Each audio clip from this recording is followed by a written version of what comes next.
So my name is Sam Dimond, and I'm in my early 50s. I've been working in professional services firms pretty much all my life. So started as a lawyer, then I moved into knowledge management, which is probably not that well known to many people who are watching this. And I am currently Director of Knowledge Global Director of Knowledge Management at Oliver Wyman, which is a management consulting firm. It's an area that a lot of people don't know. I think my family probably wouldn't be able to tell you what I do. A lot of my internal clients and partners at the law firms and the management consulting firms I'm at also couldn't really articulate what I do. So it's super important for me to be able to do so and to really believe it as well, which I think probably sets the scene quite nicely, because I think there have been times when I didn't, and that was probably at the at the core of some of the things that I wanted to come and talk to Sam. Well, I wanted to come and talk to you about. Yeah, absolutely. Sam or you, Sam? You will be absolutely Okay, fine. you. Yeah, so absolutely, Sam. That does bring a lot back. So, what was it originally? Obviously, we got in touch originally around well-being talks, and then we started speaking about coaching. What was it specifically that you were looking to get out of working with a coach? So specifically for me, I had a promotion coming up, or I hoped I did. Kind of the window had opened. It was the known next step. It wasn't necessarily something that would happen, but if I was going to go for a promotion within the current company, it was clear it would be becoming executive director, which is effectively becoming a partner or one of the co-owners of the business. And I think I came to you, Sam, with like a 6-month proposition. It was possibly, you said from the outset, it was a minimum of 6 months at that time anyway. I don't know how you do it now. And I was looking for some sort of help. I think at the time it was probably difficult for me to verbalize what help I was looking for. I just knew that I wanted that promotion. It was very important to me. And I felt there was something holding me back. And I probably at the time couldn't have said what it was. I now think it was a mindset. It was very much a belief system, some core values that I held with me. I didn't know that at the time. I think I do now. By the end, I was in a very different mindset. And I got the promotion, and I do put it down to a great extent to the coaching sessions we had. And also, I just emphasize, that what I've done since is draw on those and learn from the notes. It's not something I've just put to one side and forgotten about, and found that a really useful, a really useful grounding and sort of like rules for how I live my life and my work life that are just as important now, maybe even more important than they were actually leading up to the promotion. But I think they made a huge difference. It's just, I'm saying there's been a much longer term effect that I hadn't anticipated. That's awesome. Yeah, I remember when you told me about the promotion, and as you say, I think it goes over 6 months because we have holidays and that kind of thing. But there was a delay for us working, and then we started working. And a few months later, I remember you telling me. That's amazing. You came on this call before we started recording, saying that things were really good, and you had these practices and ways of thinking about work that, as you say, lasted beyond that promotion. So that promotion was kind of an immediate goal. And I think one of the things we worked on was contextualizing that goal in actually the other things you wanted from your work and life. It's easy to get fixated on those titles, etc., and think they're the end game, but of course they're moments in the rest of our work. So if you think about our work and what it's led to most, the things that have lasted, what's really made an impact for you? What was it that has shifted in the way you view your work, you view yourself? So I think a really important thing is that I think I got the promotion around about the time I stopped worrying about getting the promotion and focusing on something else. There were like 3 opportunities or 3 end of year opportunities, and I got it on the 3rd time. I think by the third time I changed my outlook, and I'd become more committed to other things in my life, about the believing in the value that my job brought, thinking about my value to the firm, thinking about how not how others think about me, but not caring so much about how they think about me and not being judged by that, not thinking about wrong and right as absolutes, not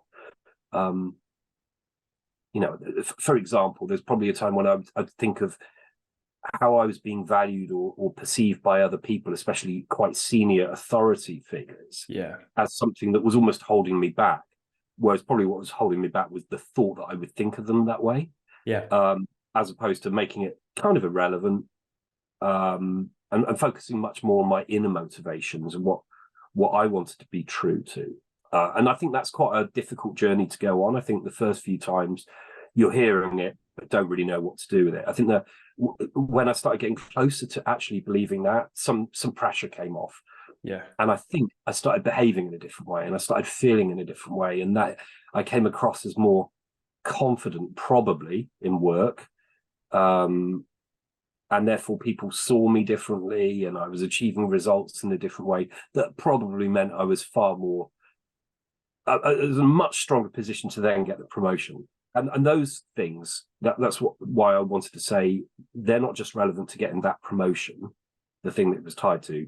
They're probably the kind of things you want to keep with you in your working life at any time. It can be quite uncomfortable in the way that therapy can, and it can be difficult for you to, unless you do some work, quite difficult, uncomfortable work, it can be hard for you to get those the immediate benefits out of the sessions. So I think you have to do some homework. You have to really engage with them. And I don't think I did that right at the start. And I know you're probably going to ask me maybe to condense this kind of advice for somebody at the end, but that's one of the things I would hold on to. Yeah. So, I mean, there are notes now and sort of takeaways that I would go back to now and would actually sit with me just as well now, 2 years on from the promotion, year on from the promotion, and probably take me into the next career or even into retirement. That's sort of almost like rules I can live my life by. What an incredible thing. It's amazing. Yeah. So especially in a firm where you are surrounded by, thousands of very high achievers who, professional services firm, everyone is a high achiever, but they have low self-esteem for the most part. And that means actually everybody probably is in need of the same coaching that I was looking for, but and maybe they get it, good luck to them, but I don't know. It's not something that's sort of talked about very much, even though you occasionally hear somebody refer to their coach. But yeah, I'd highly recommend it in the same way I recommend anyone to have therapy, to be honest. No, absolutely. I couldn't agree more. You can cut that bit out every time I refer to therapy, if you like. No, not at all. I agree with you. I think this sort of development in the high pressured environments, particularly as the kind of day-to-day time to develop people is reducing, as people's kind of immediate delivery pressures are increasing. I think this kind of support is becoming, I think it'll be the norm in 5 years. I can't see a world in which it isn't. What was it in my coaching in particular that you were attracted to, that you wanted to work with? I don't know how you'd feel about this, because I think you acknowledged it at some point as maybe something you were worried about. I think you were young, and there was an element which, sitting with a grey hair or an eminence grise, might not have been terribly great for where I was. But you're also quite fresh and passionate. Now, actually very fresh and passionate to it. You'd relatively recently come out of a career where I think you got to the point where you realized that was not what you wanted to do, and that your value was elsewhere and your passion was elsewhere. And that really came across. That passion and sort of almost a young way of looking at the world, but with wisdom, is something that I think would really resonate with a lot of people and be easier for them. So I need to stop using the word young. It's more reflecting on me being old, I think. But the point is, it's irrelevant, because because there's great wisdom there. I'm pretty sure we talked about philosophy quite a lot. I'm sure there might have been some Nietzsche in there.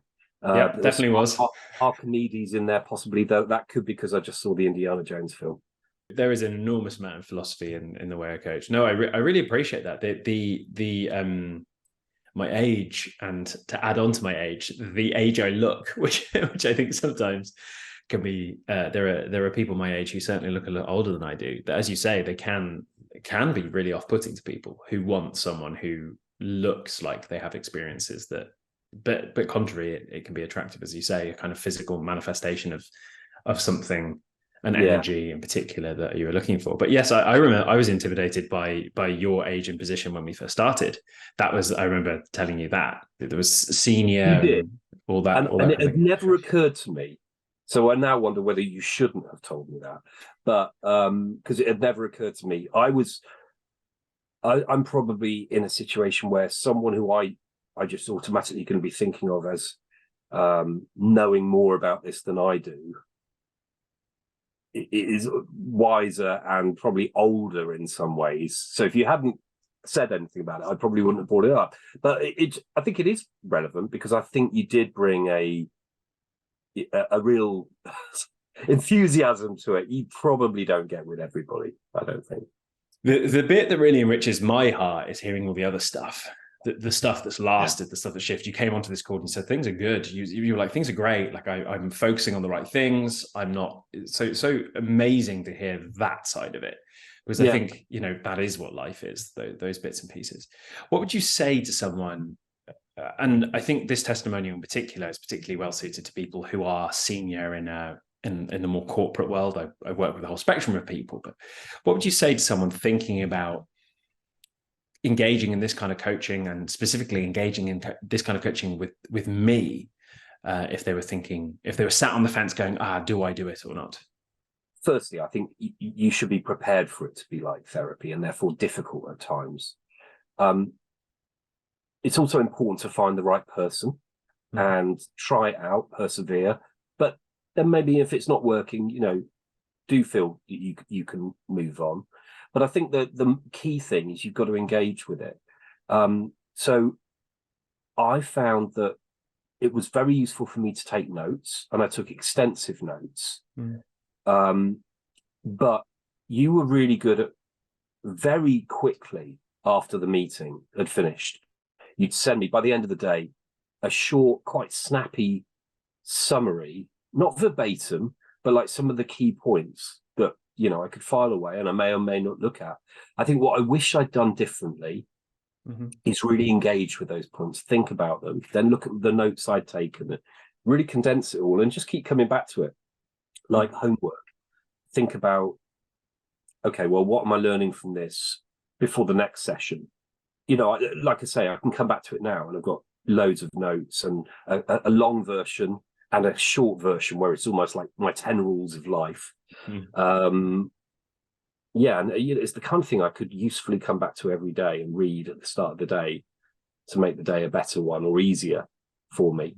So I think there's something there about engaging with it, doing homework, treating it as something that you're going to have to learn, rather than it's not a meeting you just turn up to, have a nice chat and then go away until next time. No. I think for some people, they're looking for a quick fix, and therefore be like taking a pill or something, okay, magically it's now going to be different. I don't think it is. No, and I'm definitely not that coach either.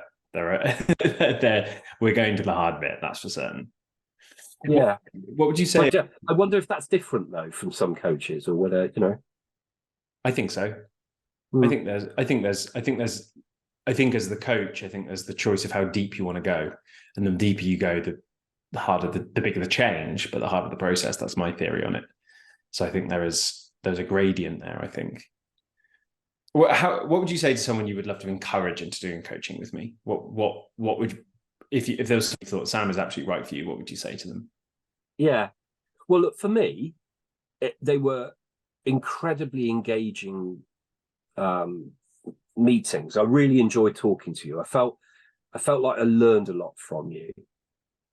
And let's not forget going through an incredibly weird time due to COVID and the pandemic, and our whole world is going to a different way of working and look how they look at themselves.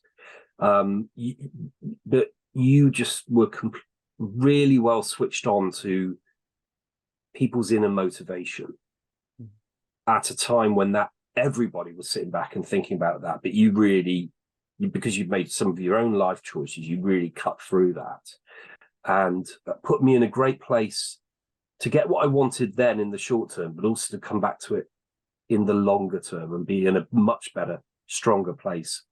And although you helped me get to my short-term goal, you also left me with tools that were invaluable, because I realized suddenly getting the promotion was just a short-term thing. It could be the next 20 years of my career. And actually what you left me with would help me on those as well. So don't just think of it as the short-term goal. There can be a 6-month investment for something that's going to be with you for the rest of your life. That last bit was good, wasn't it? Yeah, it was really good. That was absolutely excellent. And I remember when I got the promotion, and we went on the training for new partners. I said, well, you're probably thinking they're saying, I've made it, what now? They were like, this is the start of your career now, And there's something about that, I think. Lots of people think that they'll come and they won't have to do anything. And of course, the entire point of it is the absolute opposite. The whole point of this is for you to take ownership of your life and your work. And so I think being really honest about that it is hard work, I think is really important. That was absolutely great, Sam.